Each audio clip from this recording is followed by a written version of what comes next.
बार भगवान शिव कैलाश पर्वत पर विराजमान थे तो माता पार्वती भोलेनाथ के पास जाती हैं और कहती हैं, हे प्रभु, जब मैं आपके पास आ रही थी तो मेरी दृष्टि मृत्युलोक पर पड़ी। मैंने क्या देखा कि 3 स्त्रियां जो आपस में सहेली थीं, उनमें से 2 विधवा की जिंदगी जी रही थीं, जबकि एक स्त्री सुहागन होकर अपने पति के साथ जीवन जी रही थी। प्रभु, ये बात मेरे समझ में नहीं आई, इसलिए मेरे मन में 3 प्रश्न गूंज रहे हैं। अब मैं आपसे ये चाहती हूँ कि तीनों प्रश्नों के उत्तर देकर आप मुझे संतुष्ट करें। दोस्तों, इस प्रकार माता पार्वती की बात सुनकर भोलेनाथ कहते हैं, प्रिय, तुम मुझसे अपने यथावत तीनों प्रश्न बताओ। मैं अवश्य तुम्हारे प्रश्न के उत्तर देकर तुम्हें संतुष्ट कर दूंगा। अब माता पार्वती कहती हैं, हे प्रभु, मेरा प्रथम प्रश्न यह है कि कौन सी स्त्री समय से पहले विधवा हो जाती हैं। द्वितीय प्रश्न ये है, कौन सी स्त्री के जीवन में कभी सुख नहीं मिलता। और मेरा तृतीय प्रश्न यह है, कौन सी वस्तु ऐसी है जो स्त्री अपने पति के मांगने पर भी नहीं देती। दोस्तों, इस प्रकार माता पार्वती के प्रश्न सुनकर भोलेनाथ कहते हैं, हे पार्वती, तुम जिन स्त्री की बात कर रही हो उनमें से 2 स्त्रियां विधवा होकर अपना जीवन दुखी से जी रही हैं। वहीं पर एक स्त्री सुहागिन होकर अपने पति के साथ सुहागिन की जीवन जी रही है। तुम जानना चाहती हो आखिरकार ऐसा क्यों होता है, तो मैं तुम्हें एक छोटी सी कहानी सुनाता हूँ। इस कहानी को तुम बहुत ध्यान से सुनना और पूरा सुनना। आधा अधूरा सुनने से तुम्हें ज्ञान नहीं प्राप्ति होगी कि तुम्हारे तीनों प्रश्नों के उत्तर इसी कहानी के माध्यम से मैं तुम्हें बताता हूँ। हे पार्वती, तुम इस कहानी को बड़े ध्यानपूर्वक सुनना। इसमें तुम्हारे तीनों प्रश्नों के उत्तर अवश्य मिल जाएंगे। माता पार्वती कहती हैं, ठीक है भोलेनाथ, आप कहानी सुनाना आरंभ करें। उससे पहले दोस्तों, आपसे अनुरोध है कि आप मेरे चैनल प्रेरणा की कहानी को सब्सक्राइब जरूर कीजिए और भोलेनाथ की कहानी के अंत तक बने रहेंगे। इस कहानी को आधा अधूरा छोड़ने से पाप भी लग सकता है।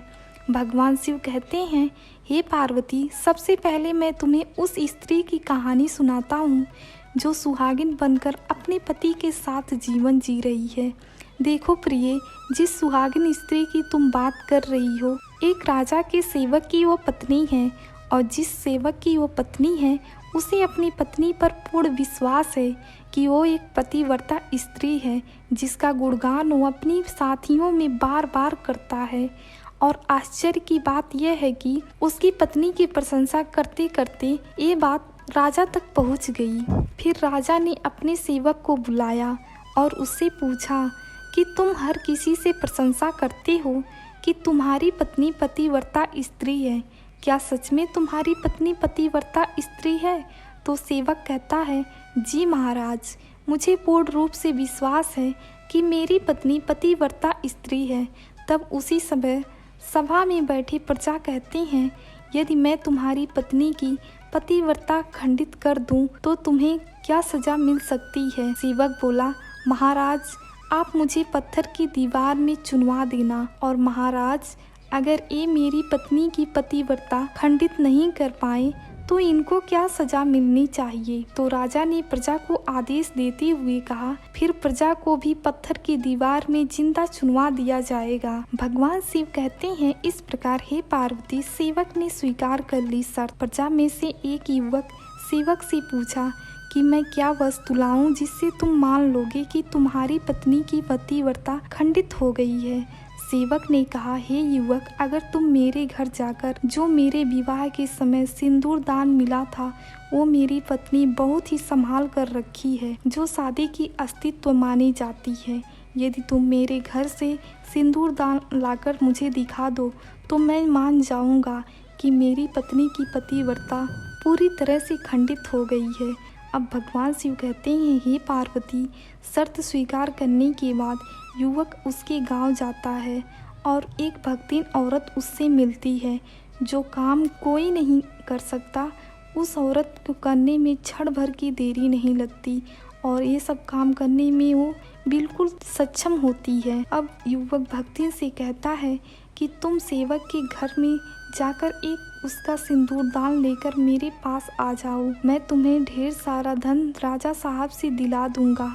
अपने शर्त के बारे में सारी बात भक्तिन से बताता है। भगवान शिव कहते हैं, हे पार्वती, इस प्रकार उस युवक की बात सुनकर भक्तिन कहने लगी, भाई तुम उस औरत के बारे में कुछ नहीं जानते हो। पूर्ण रूप से वो औरत पतिव्रता स्त्री है। वो तुमसे संपर्क में कभी नहीं आएगी और उल्टा ही तुम्हारी चमड़ी उधेड़ देगी। युवक कहता है, ठीक है, तुम उसके घर जाकर सिंदूर दान लाकर मुझे दे दो। भक्तिन को लालच आ गया। वो बोली, ठीक है, मैं तेरा कार्य अवश्य करूँगी। अब सेवक तो राजा के घर दरबार में सेवा करता था और इसी बात का फायदा उठाकर भक्तिन सेवक की पत्नी के घर जाती है और उसकी पत्नी से कहती है, बेटी मैं तेरी बुआ हूँ। सेवक की पत्नी कहती है, आओ बैठो बुआ, पहले कभी नहीं देखा है आपको। और सेवक की पत्नी समझी बुआ है तो खूब सम्मान पूर्वक आदर भाव किया, लेकिन बेचारी नहीं जानती कि वो उसके साथ छल करने आई है। भोलेनाथ कहते हैं, हे पार्वती, अब भक्तिन उसके घर 2 दिन तक रुकी। सुबह की बात थी। भक्तिन से बोली, बुआ आप नहा लो, मैं खाना बनाती हूँ। अब सेवक की पत्नी खाना बनाने चली गई। इसी बीच भक्तिन को मौका मिल गया और वह सिंदूर दान खोजने लगी। जैसे ही सिंदूर दान मिला, उसे सिंदूर दान लेकर भक्तिन फरार हो गई और जाकर उस युवक को दे दिया। भगवान भोलेनाथ कहते हैं, हे पार्वती, अब युवक सिंदूर दान को लेकर प्रजा के साथ राजा के दरबार में पहुंचा और भरे दरबार में कहा, महाराज, मैं इस सेवक की पत्नी के साथ 2 दिन बिताया हूँ और ये सिंदूरदान उसी के हाथों लेकर आया हूँ।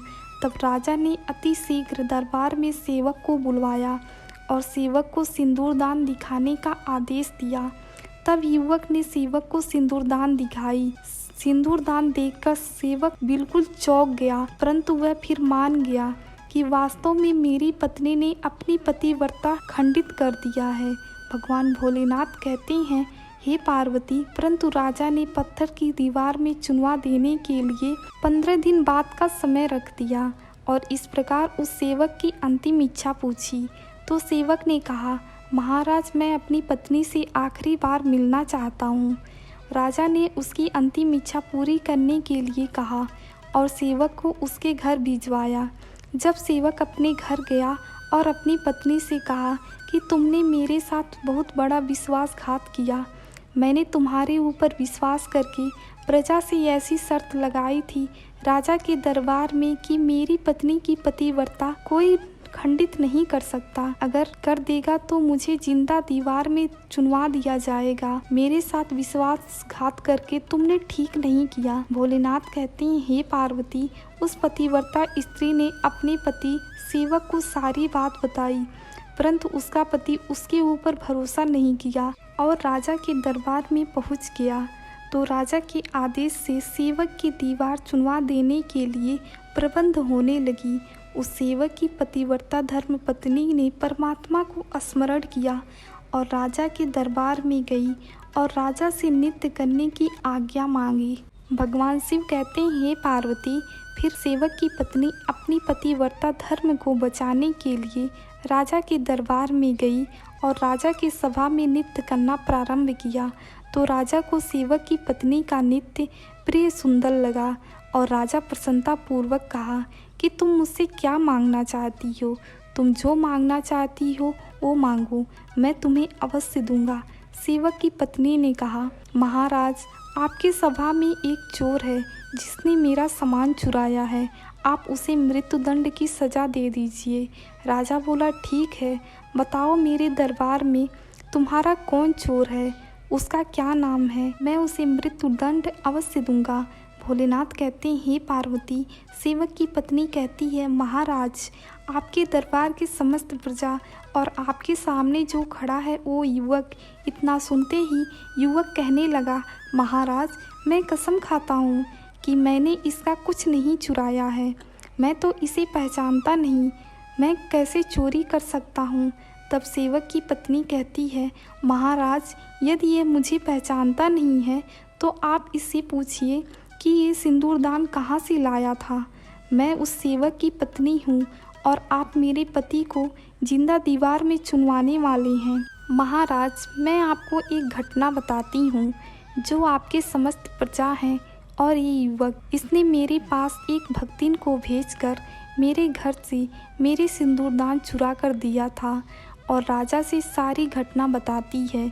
इस प्रकार उस पतिव्रता स्त्री की बात सुनकर राजा ने भक्तिन को बुलवा देने का आदेश दिया। राजा के डर से भक्तिन ने सारी सच्चाई बताई, जिससे राजा ने सेवक को छोड़ दिया और युवक को जिंदा दीवार में चुनवा देने का आदेश दिया एवं समस्त प्रजा को दंडवत सजा दी।